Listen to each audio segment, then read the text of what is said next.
Hello दोस्तों, मैं नील Yadav SS teacher exam में क्लासेस में आपका स्वागत है। देखिए दोस्तों, अपन ने जो कल मैंने बात की थी, जो कल हमने सूचना डाली थी, उसी क्रम में मैं आगे बढ़ते हुए बात करते हैं कि सेकंड ग्रेड एसएसटी के लिए जो मैंने अपन ने बात की थी, उसमें मैं आपको आज से बता रहा हूँ कि किस प्रकार से अपन उसकी प्रिपेयर करेंगे। उस कड़ी में अपन आगे बढ़ते हैं और आगे बढ़ते हुए देखते हैं। देखिए, अपना जो एसएसटी का जो सिलेबस है, एसएसटी सेकेंड ग्रेड एसएसटी का जो सिलेबस है, उसके बारे में अपन चर्चा करते हैं। उसमें देखिए क्या होता है दोस्तों, इसके अंतर्गत दो पार्ट होते हैं। एक पार्ट होता है दोस्तों प्रथम प्रश्न पत्र।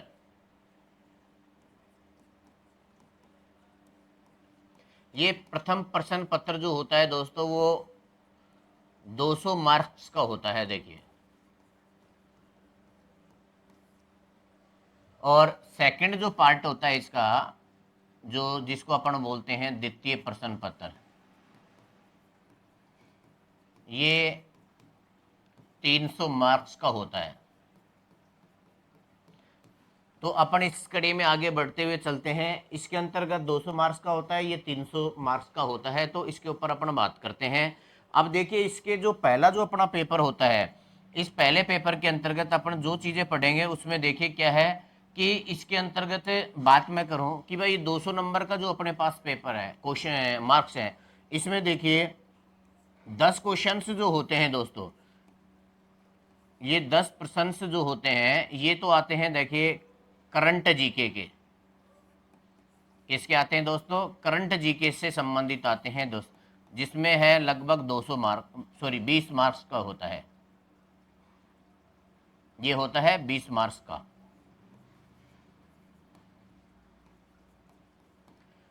उसी कड़ी में अपन आगे बात करें कि भाई करंट अफेयर्स जो है वो 200 मार्क्स का होता है, 20 मार्क्स का। उसके बाद में मैं बात करूं तो देखिए, इसमें 20 क्वेश्चंस जो होते हैं, 20 क्वेश्चंस होते हैं एजुकेशन साइकोलॉजी के, यानी शिक्षा मनोविज्ञान की बात करें तो शिक्षा मनोविज्ञान से संबंधित होते हैं।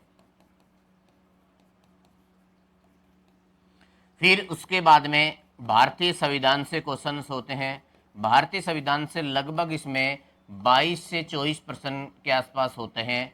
और फिर इसमें जीके का जो पार्ट है, जिसमें अपन बात करें राजस्थान का भूगोल है, इंडिया का जो भूगोल है, उससे लगभग लगभग 24-25% उसके आसपास से आते हैं। और जो इकोनॉमिक्स जो अर्थशास्त्र से संबंधित है, उसके अंतर्गत क्वेश्चंस आते हैं दोस्तों 6-7 क्वेश्चंस उसके अंतर्गत।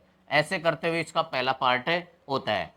और ये जो 300 नंबर का सेकंड पार्ट है, इसके अंतर्गत देखते हैं तो इसके अंतर्गत देखिए कौन कौन से सब्जेक्ट आते हैं अपने। एक आता है इतिहास, दूसरा आता है पॉलिटिकल साइंस यानी राजनीति विज्ञान, जिसमें कॉन्स्टिट्यूशन विद शामिल होता है, संविधान। तीसरा होता है इकोनॉमिक्स, जिसको अपन बोलते हैं अर्थशास्त्र, मोटा मोटी बातें। एक होता है समाजशास्त्र। अगला इसमें इसी क्रम में होता है अगला लोक प्रशासन। क्या होता है? लोक प्रशासन। इसमें अगला पार्ट होता है लोक प्रशासन का। एक होता है दर्शन शास्त्र, और एक होता है दोस्तों जिसको हम बोलते हैं मैथड या शिक्षा शास्त्र के नाम से जिनको जानते हैं। ये पैटर्न होता है। देखिए, इतिहास हो गया, राजनीति विज्ञान अर्थशास्त्र हो गया, और एक होता है दोस्तों इसमें भूगोल, जिसको ज्योग्राफी बोलते हैं अपन।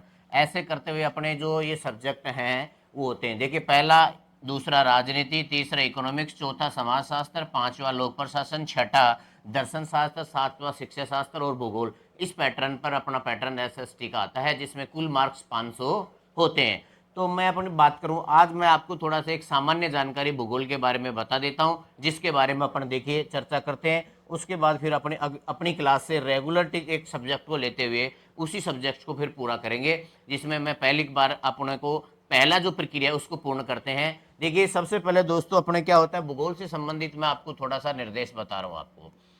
जो अपनी ज्योग्राफी होती है, भूगोल होती है, इसके अंतर्गत अपन चले तो पहला जो पार्ट होता है, देखिए भूगोल में देखिए एक टॉपिक्स होता है जो ज़्यादातर एग्जामों में आ जाता है, यानी सभी कॉम्पिटिटिव एग्जाम के अंतर्गत आता है, जिसको बोलते हैं अक्षांश व देशांतर, लैटिट्यूड एंड लॉन्गिट्यूड, देशांतर, अक्षांश और देशांतर के बारे में अपने बात करेंगे। सबसे पहले मैं बात करूं अक्षांश क्या होते हैं। देखिए, सबसे पहले मैं बात करते हैं अक्षांश की। तो देखिए, ज्योग्राफी को मैप के माध्यम से यदि समझोगे दोस्तों तो इसको ज़्यादा समझना इजी होता है। अक्षांश की बात करें तो देखिए, ये जो ग्लोब होता है इस पे एक रेखा होती है बीचों बीच, इस रेखा को बोलते हैं 0 डिग्री विषुवत रेखा, या इसी रेखा का नाम होता है भूमध्य रेखा। क्या नाम होता है दोस्तों? भूमध्य रेखा। इसी का नाम होता है भूमध्य रेखा। इसके ऊपर एक रेखा होती है, इसको बोलते हैं दोस्तों 23.5 डिग्री कर्क रेखा। इसके जस्ट नीचे उसी समान अक्षांश के ऊपर होती है, इसको बोलते हैं 23.5 डिग्री मकर रेखा। क्या बोलते हैं? 23.5 डिग्री मकर रेखा। इसी क्रम में आगे एक और होता है, इसको बोलते हैं 66.5 डिग्री आकर्टिक व्रत, और इसी में नीचे होता है, ये भी होता है 66.5 डिग्री अंटार्कटिका व्रत। और दोस्तों सबसे ऊपर ऊपर जो होता है बिंदु वो होता है 90 डिग्री उत्तरी ध्रुव। क्या होता है? 90 डिग्री उत्तरी ध्रुव। और नीचे जो होता है उसको बोलते हैं 90 डिग्री दक्षिणी ध्रुव। इस नाम से इसको जाना जाता है। आगे दोस्तों देखिए, इस चीज को समझिएगा, ये जो बात कर रहे हैं तो ये क्या होता है पूरे ग्लोब के ऊपर। अब ये जो रेखाएं खींची जा रही हैं, देखिए इसी पर समझना, ये जो मैंने रेखाएं खींची हैं पूर्व से पश्चिम, जितनी भी क्षैतिज अवस्था में जो लेटी हुई अवस्था होती है वो सारी की सारी क्या होती हैं? अक्षांश कहलाती हैं। यानी कहने का मतलब है उत्तर से दक्षिण जो लेटी हुई क्षैतिज रूप में जो रेखाएं होती हैं वो अक्षांश होती हैं, ध्यान रखना। और इनकी कोणीय जो दूरी अपन देखें तो कोणीय दूरी क्या होती है? उत्तर से दक्षिण की होती है। इनको क्या बोला जाता है? अक्षांश बोला जाता है। अब ये अक्षांश रेखाएं, देखिए सामान्य बात करें, ये अक्षांश रेखाएं की बात करें तो ये किसका निर्धारण करती हैं? देखिए ये अक्षांश रेखाएं, अब आपको ये निर्धारण से संबंधित मैं बात करूं तो देखिए, ये जो विषुवत रेखा होती है, ऊपर कर्क रेखा और मकर रेखा। अब सूर्य जो होता है, सूर्य जो पृथ्वी के ऊपर जब चमकता है तो ध्यान रखने, विषुवत रेखा पर साल भर में 2 बार सीधा चमकता है, एक बार कर्क रेखा पर चमकता है, फिर वापस विषुवत रेखा पर चमकता है, और फिर मकर रेखा पर। इस प्रक्रिया से वो साल भर में अपनी पूरी प्रक्रिया करता है। जैसे विषुवत रेखा पर क्या होता है दोस्तों, 21 मार्च को विषुवत रेखा पर चमकता है, तो सूर्य किरण विषुवत रेखा पर जब चमकेगा तो दोनों गोलार्धों में समान तापमान की अवधि रहती है। तो अब इस क्रम में जब मार्च के बाद वो क्या कहते हैं, उत्तरायण होता है, मार्च के बाद अप्रैल, अप्रैल के बाद मई और जून, और 21 जून को कहाँ पहुंच जाता है? ये 21 जून को पहुंच जाता है दोस्तों कर्क रेखा पर सीधा चमकता है। और जब कर्क रेखा पर सीधा चमकता है, जो स्थिति आज जो देश कर्क रेखा के ऊपर स्थित है वहां पर क्या होगी? गर्मी होगी। वहां पर क्या होगी? गर्मी। और जब सूर्य कर्क रेखा पर चमकता है तो उत्तरी गोलार्ध में दिन की अवधि ज्यादा होती है और रात की अवधि छोटी होती है। इसके विपरीत जब सूर्य की किरणें कर्क रेखा पर चमकती तो यहाँ दिन बड़े होते हैं और मकर रेखा पर रातें बड़ी होती हैं। उल्टा प्रभाव होता है यहाँ पर। फिर ये जून के बाद जुलाई, अगस्त और सितंबर, यानी ये 23 सितंबर को कहा जाता है वापस विषुवत रेखा पर आ जाता है। और फिर उसके बाद में दिसंबर, यानी 22 दिसंबर को कहा जाता है दोस्तों वापस 22 दिसंबर मकर रेखा पर। और दिसंबर के बाद जनवरी, फरवरी, फिर वापस मार्च विषुवत रेखा की तरफ चला जाता है। तो वर्ष भर में ये प्रक्रिया कैसी होती है दोस्तों? चलती रहती है। और इस प्रक्रिया की वजह से ही कर्क रेखा पर जब चमकता है तो यहाँ गर्मी होती है, और मकर रेखा पर सूर्य किरणें पड़ती हैं तो दक्षिणी गोलार्ध में गर्मी होती है। तो ये प्रक्रियाएं दोस्तों समस्त साल भर में ये प्रक्रियाएं चलती रहती है। अब इसको समझना, कई बार तो ये डेटे पूछ ली जाती है कि ये क्या क्या होता है। जब 21 जून को सूर्य किरणें कर्क रेखा पर चमकती हैं तो इसे बोलते हैं क्या? कर्क अयनांत, और दक्षिण पर मकर अयनांत के नाम से जाना जाता है। अब ध्यान रखना इस दोस्तों, इसमें जो समय का अंतराल है वो मैंने आपको बता दिया कि जब यहाँ पर सूर्य किरणें उत्तरी गोलार्ध में चमकती है सूर्य किरणें तो यहाँ पर जो दिन की अवधि होती है दोस्तों, तो यहाँ पर जो दिन की अवधि होगी, मोटा मोटी बात करें तो ध्यान रखना 13 घंटे 27 मिनट का दिन होता है। क्या होता है? 13 घंटे 27 मिनट का दिन होता है। और जब मकर रेखा पर जब चमकेंगी तो मकर रेखा पे सूर्य किरणें चमकेंगी तो यहाँ दिन की अवधि यहाँ कितनी हो जाएगी? यहीं पर हो जाएगी 13 घंटे 27 मिनट का दिन यहाँ पर हो जाएगा दोस्तों। ये डिफरेंट होता है, जहाँ सूर्य किरणें सीधी पड़ती हैं वहाँ 13 घंटे 27 मिनट का दिन होता है, बाकी समय रातें होती है। आगे मैं बात करूं, अब बात करते हैं अक्षांश रेखाएं। अब इनकी थोड़ा सा क्या है स्ट्रक्चर, विशेषताओं के बारे में देखिएगा। विशेषता क्या होती है? देखिए सबसे पहले मैं बात करूं विशेषताओं में, तो इसकी विशेषता में बात करें अपन, तो देखिए पहली जो विशेषता होती है इसकी क्या होती है दोस्तों, ये जो अक्षांश होते हैं, अभी देखिए अभी अपन ने जो बात की थी, ये जो अक्षांश होते हैं, देखिए ये ग्लोब के ऊपर, जैसे ग्लोब जो होता है दोस्तों, देखिए ग्लोब के ऊपर क्या होती है, ऐसे पूर्ण एक वृत्ताकार रूप में होती है, जिसको क्या बोला जाता है? पूर्ण वृत्त बोला जाता है। यानी प्रत्येक अक्षांश रेखाएं एक पूर्ण वृत्त होती है, ऐसे पूरा इसके चारों तरफ एक रेखा होती है, ऐसे देखिए ग्लोब में इस हिसाब से ये क्या होती है? पूरी एक रेखाएं होती है, इस हिसाब से पूरा एक वृत्त होता है। तो अक्षांश रेखाएं क्या होती है दोस्तों? एक पूर्ण वृत्त होती हैं। अब इसमें कंफ्यूजन क्या आ जाता है कि ये जो अक्षांश रेखाएं की जो है इनमें आ जाता है, वो क्या होता है दोस्तों? देखिए पहली मैं बात करूं इसमें कि अक्षांश रेखाएं क्या होती हैं दोस्तों। अक्षांश रेखा क्या होती हैं? ये अक्षांश रेखाएं पूर्ण वृत्त होती हैं दोस्तों। क्या होती हैं? पूर्ण वृत्त होती हैं, ये बात ध्यान रखना। दूसरा एक विशेषता, सेकंड इसकी विशेषता में बात करें तो ध्यान रखना दो अक्षांशों के मध्य क्या होती है दोस्तों? दो अक्षांशों के मध्य की दूरी क्या होती है? इसमें समान होती है। क्या होती है? समान होती है। ये बात थोड़ा सा ध्यान रखना। देखिए मैं इधर साइड में आपको मैप के चार्ट के माध्यम से समझा रहा हूँ। देखिए मैं बात कर रहा हूँ, जैसे मान लो एक अक्षांश ये है और एक अक्षांश ये है, तो इन दो अक्षांशों के मध्य की जो दूरी है, ये वाली दूरी, ये क्या होती है? सेम होती है। परंतु ध्यान रखना जैसे ये 0 डिग्री अक्षांश है, 0 डिग्री से अक्षांश से उत्तर की तरफ जाएंगे तो यहाँ पर ये 90 डिग्री उत्तरी ध्रुव की तरफ जाएंगे, ये 90 डिग्री दक्षिणी ध्रुव है। तो ध्यान रखना दोस्तों क्या होता है कि ये जैसे ये अक्षांश ऐसे ध्रुवों की तरफ जाते हैं तो अक्षांश रेखाओं के मध्य की दूरी, इनके जो मध्य की दूरी है ये क्या होती है? बढ़ती चली जाती है दोस्तों। क्या होती है? बढ़ती चली जाती है। थोड़ा सा ध्यान रखना।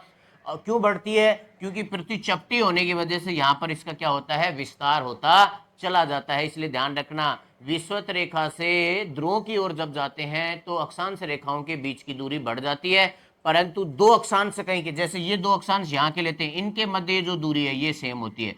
और इधर से इधर आएंगे या इधर से उत्तर की तरफ जाएंगे तो अक्षांशों की दूरी में क्या होगा? अंतर आएगा। इसलिए इनकी औसत दूरी क्या होती है? इसकी ध्यान रखना दोस्तों, औसत दूरी 111.13 किलोमीटर होती है। इनके मध्य औसत जो दूरी है वो कितनी होती है? 111.13 किलोमीटर होती है। तीसरी विशेषता देखिए दोस्तों, ये दो अक्षांश कभी भी एक दूसरे के समानांतर होते हैं, कभी एक दूसरे को क्या नहीं करते? क्रॉस नहीं करते। ये भी इनकी एक क्या है? विशेषता है। तीसरी विशेषता क्या है दोस्तों? अक्षांश रेखाएं, अक्षांश रेखाएं कभी भी एक दूसरे को नहीं काटती। क्या है दोस्तों? एक दूसरे को नहीं काटती। ये विशेषताओं से क्वेश्चन पूछा जाता है सेकंड ग्रेड में, ध्यान रखना। क्या नहीं करती? एक दूसरे को काटती नहीं है। ये बात थोड़ा सा ध्यान रखना। तीसरी में चौथी इसमें बात करें, ये जो अक्षांश रेखाएं हैं, इस अक्षांश रेखा, ये दो अक्षांश रेखाएं देखिए, ये 0 डिग्री है, फिर जैसे ऐसे 1 2 3 23 24 ऐसे करते हो उत्तर की तरफ जाएंगे, ध्रुवों की तरफ। अब अपने को पता है कि ध्रुवों की तरफ जाते हैं 23.5 डिग्री के बाद सूर्य किरणें और धीरे धीरे तिरछापन होती चली जाती हैं, और जहां सूर्य किरणें नहीं पहुंचती वहां पर हमेशा क्या होती है? क्या होता है दोस्तों? वहां पर सर्दी पड़ती है। तो अक्षांश रेखाओं द्वारा, जैसे ये 0 डिग्री है, जहां पर सूर्य किरणें क्या करती हैं? सीधी करती हैं, और सीधी जब गिरती हैं तो यहाँ पर कौन सा कटिबंध होगा? इसके आसपास चारों तरफ कौन सा कटिबंध होगा? इसको बोलेंगे दोस्तों उष्ण कटिबंध। क्या बोलेंगे? उष्ण कटिबंध।